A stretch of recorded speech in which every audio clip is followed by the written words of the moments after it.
Nigerian Olympic Committee announced it has met the March 28, 2025 deadline for expression of interest to bid for the 2030 Commonwealth Games. Nigeria can only commence a formal bid with the backing of the country's government. Nigeria lost a bid to host the 2014 Commonwealth Games to Glasgow.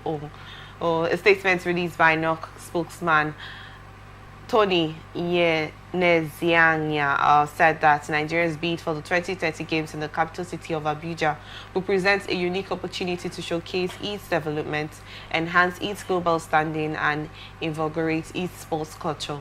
Nigeria last hosted a major multi-sports event, the African Games, in 2003 in Abuja.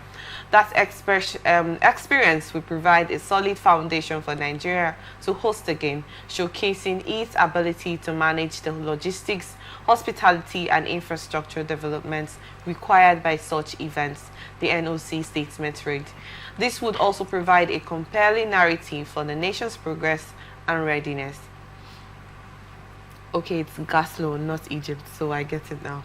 Well, I want to get your thoughts on this due to the fact that if you look at the Nigerian sports culture, it's actually one part that we're still trying to warm up on. Nigeria, showing interest to host the Commonwealth Games for 2030, although it's like 5 years from now, but still not a very long period of time. What's your thoughts on this, please? If Nigeria is capable, if we're ready to do it, if we want to host, the criteria are also very important. So if we want to, if we have the political will, after the political will, the readiness to do it, and we can. The money is there. Let's not pretend about the money is there, but is there the willingness, the genuity, and the acceptability to that? First, how much more have we developed our current sports system? That sector, has it even been developed? Let me start from the team, the Super Eagle team. How well, how good? We are still doing trial and error. No substantive coach. No, the players, we are still battling. And in fact, as it stands now, we are struggling to even qualify for the next game for us. And outside sports, have we even utilized other sports? Have we even tried to utilize both the wrestling aspect of it, the sprint, the games, and all that, basketball and all that? How well, how good are we? And it's not even that we don't have the talent, we do. But just that the government have ignored, neglected this aspect. And then we are bidding for 2030 Commonwealth Games. Outside the humanitarian aspect of it, what is our sports facilities like? Apart from that of the national, even when you talk about the football, national games, it has always been at Abuja. Recently, the governor of the former governor of Akwa Ibom tried and fixed that of Akwa Ibom. And they were also using that of Rivers State when the former governor, I think these men did some good work in that aspect. They tried now to streamline it to that extent. But again, the challenges they had, maintenance culture. I don't even think they have been using that of Port Harcourt because the governor that took over disagreed with the former governor. So for that reason, let's use it only for political rallies. So both the swimming aspect, everything, those employed, they are all sacked.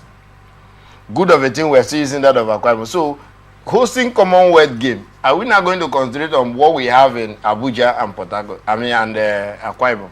Do we have the facilities?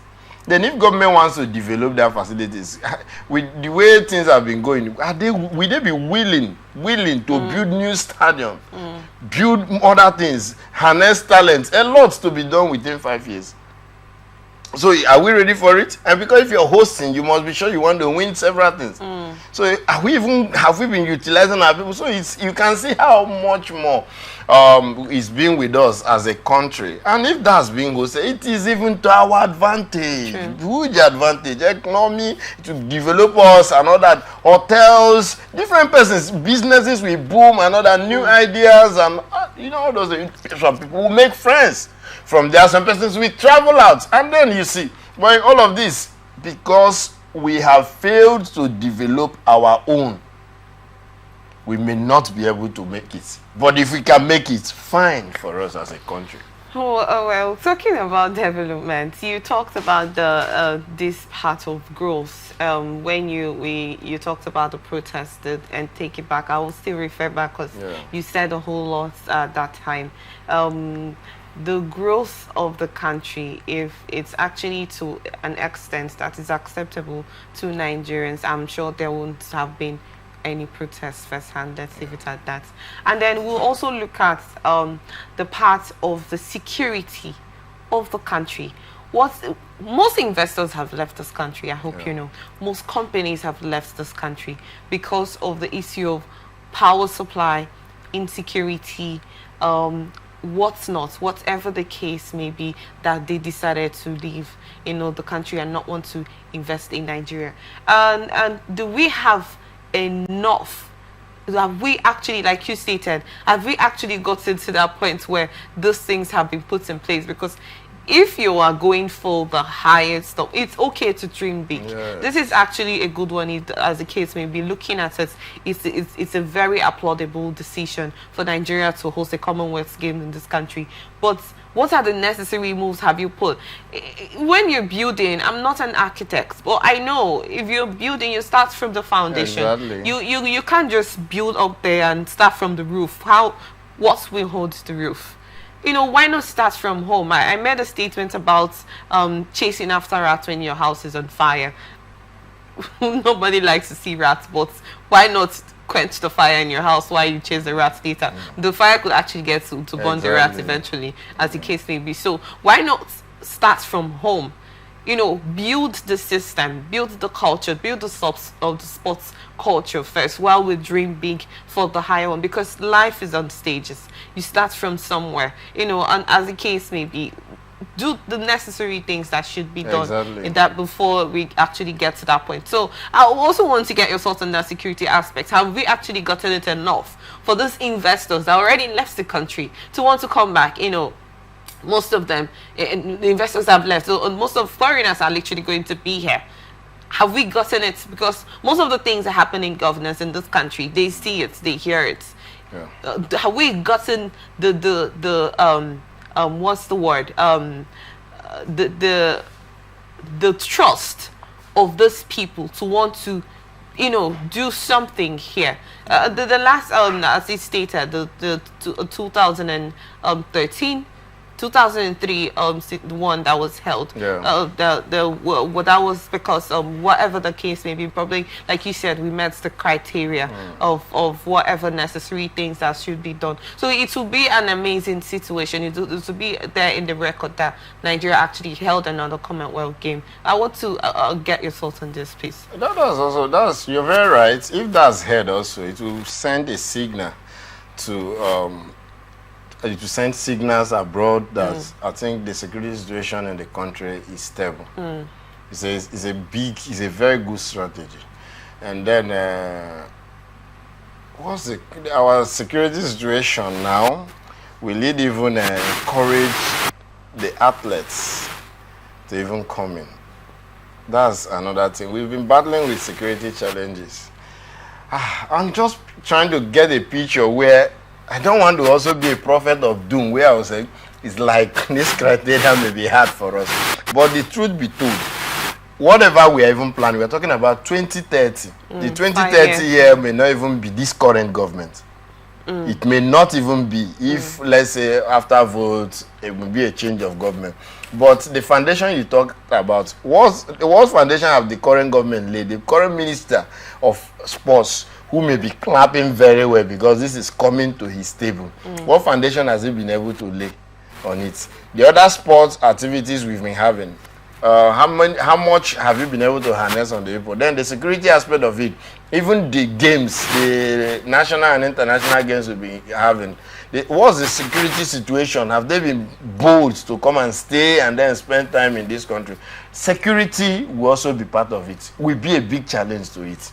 Because we've had situations where US and others warning their people to stay away from certain areas in the country A situation where we keep hearing that the roads are bad and then the news goes out, who we want to come into Nigeria for Commonwealth Games.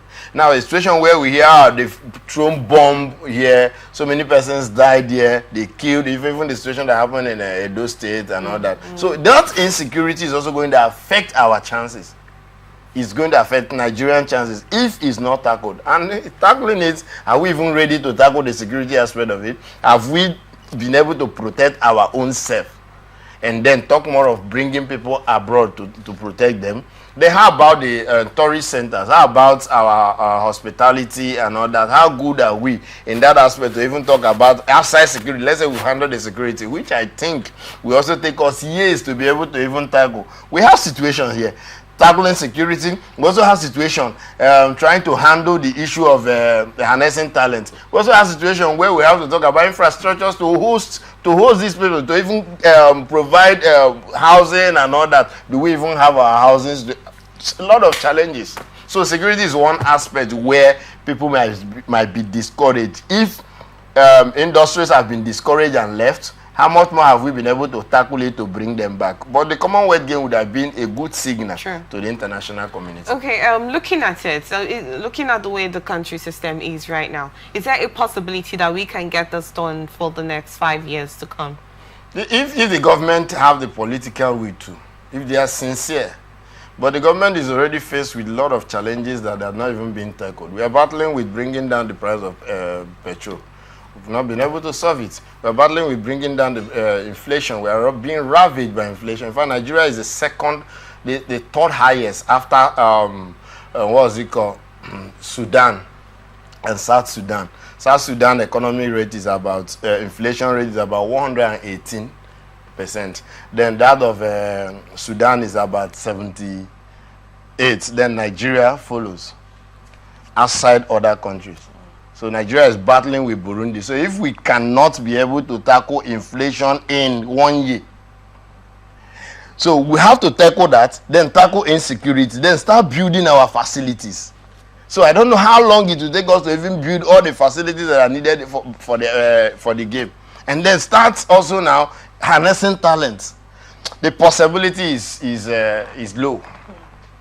So, well, but I do not know what to say on that. I only actually feel it as a good one, but we just need to get it right.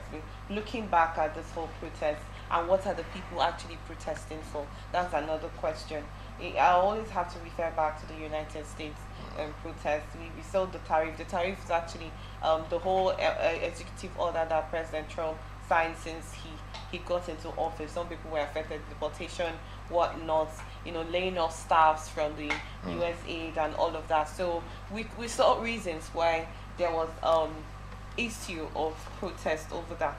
So coming back to Nigeria and looking at why people are actually protesting, and then you be like, if those people are protesting over this, what is the tendency that when they will be able to hold so much of responsibility as hosting the Commonwealth Games? I just hope that at some point we just get it right. Our protesters will just get to that place and say, no, our money has been given to you people and all that. But the truth is that when you talk about this protest issue, there are lots to protest in Nigeria if the government have refused to hear. There are lots to protest if the US has protested. So much more. In fact, I don't even know how the government did it. That Nigerians are so, in fact, everybody is tired of it. It looks like, let's not get to a situation where people are just tired of the situation and we can't do anything. So the protest is, if I don't know, the protesters, are they even, some of the organizers of the protest, are they even sincere? That's even where it starts from. Are they even sincere? Are you sure nobody have even collected money or nobody is making money out of the whole protest? So if the other person who is joining you to protest, you're busy, at the end of the protest, you join your car, enjoy your life and go back. The other person is going back home without food. What's the essence of the protest? This is even one thing that I've also discouraged people in protest. So if we can protest that we are now eyeing Commonwealth Game in 2030, And then we want to protest that the government must get it right. The government should go ahead to do everything possible for us to do it. That will also give us a good reason. But ordinarily, we ought not to even protest before the government to do something. They should just know that this is why we voted them in to do. But why leading us into protest before? In fact, it took protest before we could even have minimum wage increase. To that extent. So we have to also come up to protest before they will understand that this Commonwealth game is important to us and all that. Even if the government officials will be the most beneficiary to it. So a lot of things, so much.